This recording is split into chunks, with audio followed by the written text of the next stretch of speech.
All right, Ibrahim Firat, thank you so much for being with us here on H-Town Rush.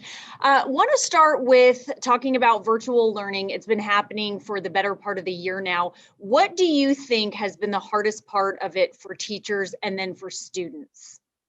Absolutely. So for the teachers, it's really threefold. So first of all, they've been socially distanced from their students. Teachers make a difference in students' lives with their personal touch, especially for those struggling students. The personal touch of the teacher is a must and often saves a student from failing. With virtual learning, teachers might be more accessible via email, chat, or even live video chats, but the social distance prevented that magic touch. Secondly, the rushed new systems, tools, and resources. Many school districts invested in new systems and processes over the summer to be more ready for virtual learning in the fall. In some cases, the new system implementation took so long that it caused training to be minimal for the teachers and administrators, and the students and parents felt the impact upon launch. And then finally, grading and or curriculum requirements. New systems and new schedules didn't necessarily get adjusted to the grading or curriculum requirements, meaning curriculum goals still had to be met regardless of the new systems, tools, and schedules. This in and of itself proved ineffective, given that so many students, teachers, and parents struggle with adjustment to the new normal in their lives. And for the students, it's really twofold. Socially distance from their teachers and peers is number one. Students get their academic and social energy from their teachers and peers to succeed in school. And number two, this is really a big one, inconsistent learning environment at home. Some students found themselves having to help with a sibling's virtual school while his own school also required his attention. Some students simply had to take care of a family member who was sick and didn't have time to take care of their own virtual schoolwork. They may have had the devices, the internet, and the resources, but they simply didn't have the conducive learning environment at home to make it all happen. Yeah, and to stay focused in general. Okay, so let's talk about how the virtual learning experience can be improved overall, because at the beginning we heard about the technical glitches. They've ironed those things out, but what do you really think can help if this continues on for the near future? Well, like you said, it's no more about systematic issues. It's more training, it's more people, it's more focus and prioritization. So number one, school districts need to stop investing in systems and tools and invest in people and training instead. Investment into systems and tools are done over the summer. It all works better now than in spring, but training of people has not caught up to these systems and tools.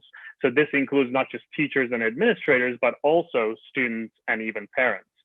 Number two, we need to prioritize students over curriculum. Yes, meeting the minimum curriculum standards is important, but education is so much more than just academic standards. It's about social, emotional, physical, and mental well-being all at the same time. I'm not suggesting districts to sacrifice quality or academic standards, but offer up more options to engage the students more. In turn, students will follow. Okay, well, not just nationwide, but even locally, studies have shown that virtual learning overall has negatively impacted students' grades. So how can students stay better engaged if this virtual learning continues?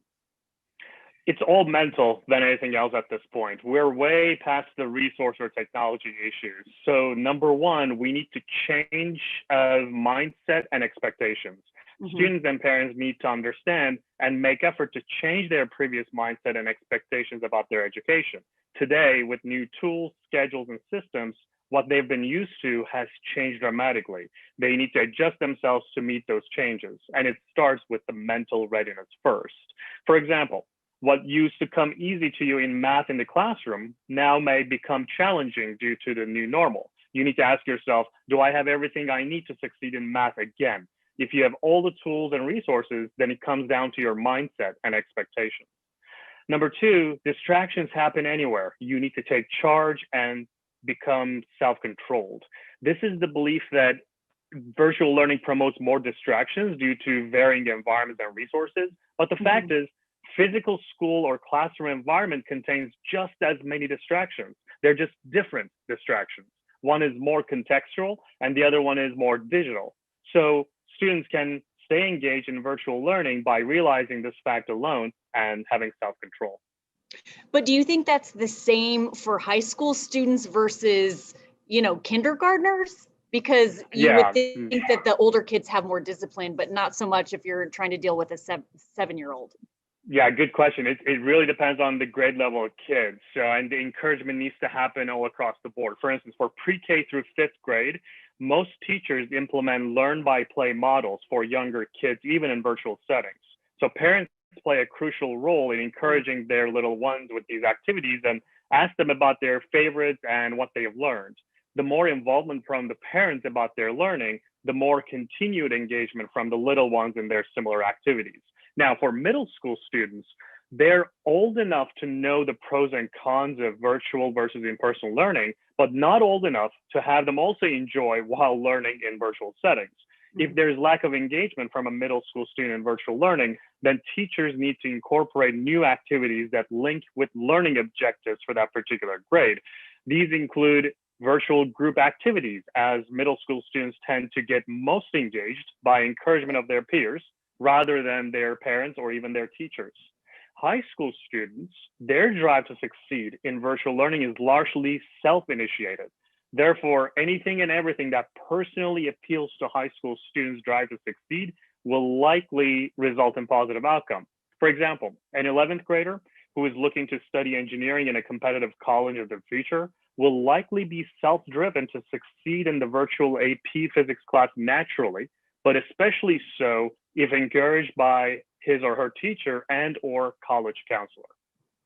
Okay, well, you answered my question about encouraging children, especially as we enter this phase of anti-COVID fatigue and the age of, anti-social fatigue as well. Yeah. So another question here, despite the numbers, some schools are saying that they want their kids back in the classroom. So what's the best advice to transition back to in-person learning when a lot of kids have spent most of the year doing virtual learning?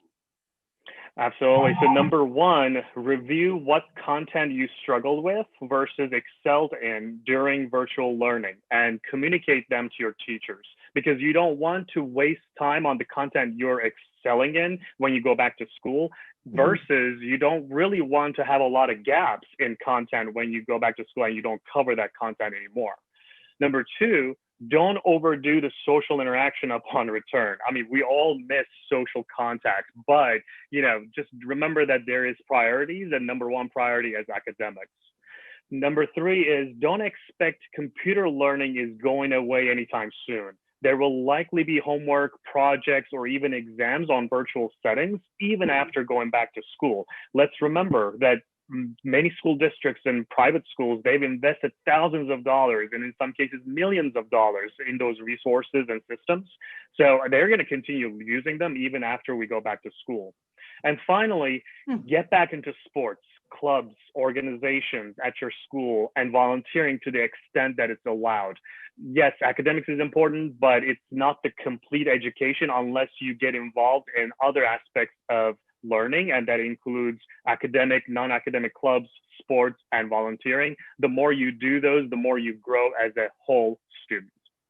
I love that. It makes a well-rounded person. All right, Ibrahim, thank you so much for spending time with us, and Merry Christmas. Of course. Thank you. Same to you. Take care. All right, bye-bye.